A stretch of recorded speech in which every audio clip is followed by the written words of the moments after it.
공수처장님. 네. 네, 조금 전에 속보도 나왔고 질의 답변도 하셨는데, 공수처 검사들 연임 제가 됐으니, 철저하게 수사하십시오. 네, 잘 알겠습니다. 네, 각오를 다지시기 바랍니다. 네. 법원행정처장님, 예. 자료 한번 보실까요? 예. 아까, 우리 존경하는 이건태 의원님 질의 때 나왔던 건데, 제가 조금 더 이어서 질의할게요.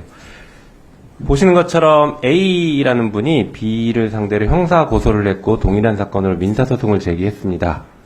그런데 형사에서는 무죄 판결이 선고됐죠. 다음 페이지 넘겨주세요.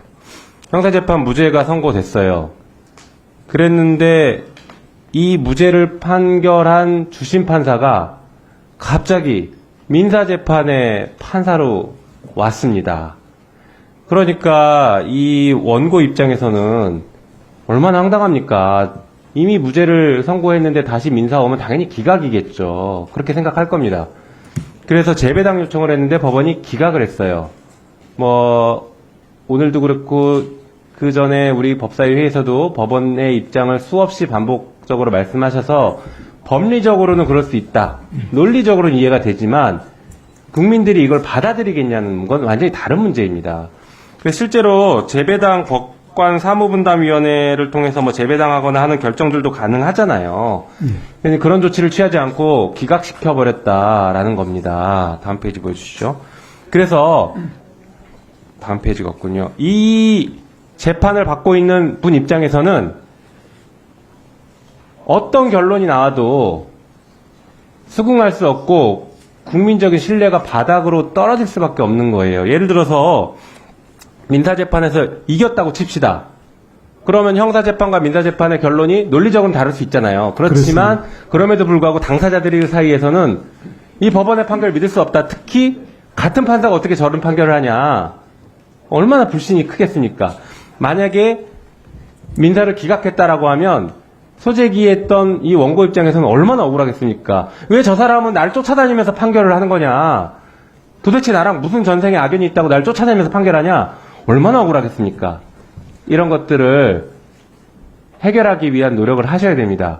같은 논리로 우리 이재명 대표 사건도 늘 계속 여러 번 얘기가 되고 있지만 이게 특정 정치인이라서 그런 논리가 성립되거나 그런 논쟁이 되는 게 아닙니다. 보통의 국민들이 이렇게 억울한 일을 당할 수 있다라는 차원에서 법원 내의 제도 개혁을 하셔야 될 것 같고요. 만약에 법원 내 제도 개혁이 어려운 점이 있다라고 하면 인력 수급 문제나 여러 가지 어려움이 있잖아요. 그런 것들은 국회와 논의해서 이런 일이 반복되지 않도록 좀 해주십시오. 그렇게 고민하시겠습니까? 예, 의원님 정리 잘 해주신 그대로이고요. 저는 개인적으로 위법하지는 않지만 그렇지만 국민의 관점에서 볼 때는 좀 우려하는 부분이 충분히 크다라는 점에 공감을 합니다. 네. 다만 이제 그렇게 생각하시는 많은 분들도 말씀 주신 것처럼 사실은 이제 저희 법관들 그리고 재판부 수가 좀 충분해야지 이런 것을 제도적으로 저희들이 고칠 수가 있는데 그 부분 즉 법관 정원 네. 문제하고 직결되는 부분이라서 그 부분 다시 한번 말씀드리겠습니다. 다시 한번 논의하시죠. 자, 그리고 법원의 판사들이 예를 들면 부장판사면은 3년 단위로 다른 곳으로 전보 배치를 받고 있지 않습니까? 그렇습니다. 예. 판사가 특정 사건을 하기 위해서 나는 이 재판부, 이 법원에 더 남아있고 싶습니다. 라고 손들면 그걸 받아줍니까? 저희들은 기본적으로 인사 패턴과 원칙에 따라 움직이는 것을 네. 지금 원칙을 하고 있습니다. 네. 그래서 특별한 상황이 아니라고 하면 당연히 인사이동을 하는 건가요, 그러면? 말씀드린 것처럼 인사 패턴에 따라서 네. 그리고 원칙에 따라서 이렇게 네. 인사가 이루어지기 때문에 말씀하신 것처럼 아주 특별한 사유가 있으면 달리 검토할 여지가 있겠지만 네. 그것은 이제 케이스 바이 케이스로 좀 봐야 되기 때문에 네. 기본적으로 원칙이 존중되는 그런 인사 제도를 저희들이 운영하고 있다 이렇게 말씀드릴 네. 수가 있겠습니다. 아주 특별한 케이스 같은 경우는 하면 특정한 사안을 오랫동안 재판을 했던 재판부가 이 사건은 마무리를 지어야 된다라고 하는 경우들이 종종 뉴스에서 보였던 것 같습니다. 그런 케이스를 말씀하시는 건가요? 저는 그런 부분을 생각하지 않았습니다. 네, 그래요?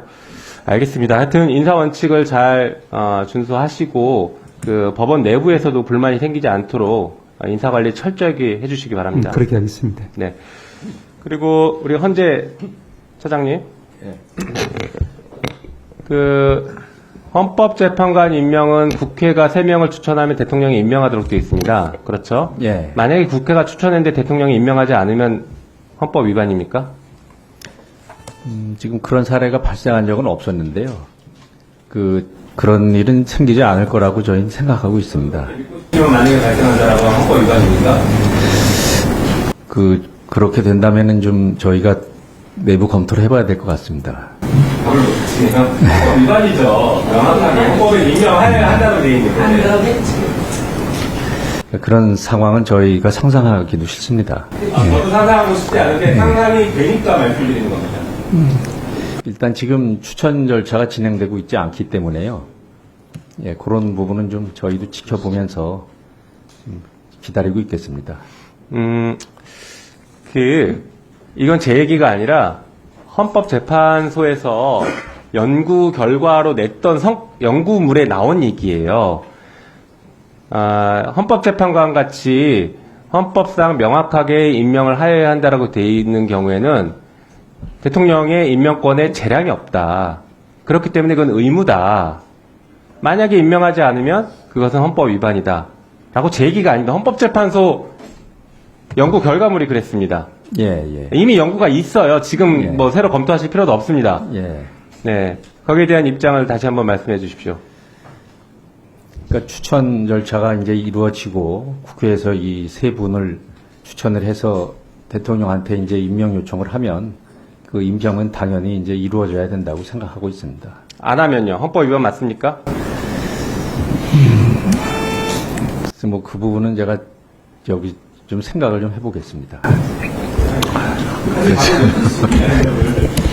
네, 수고하셨습니다.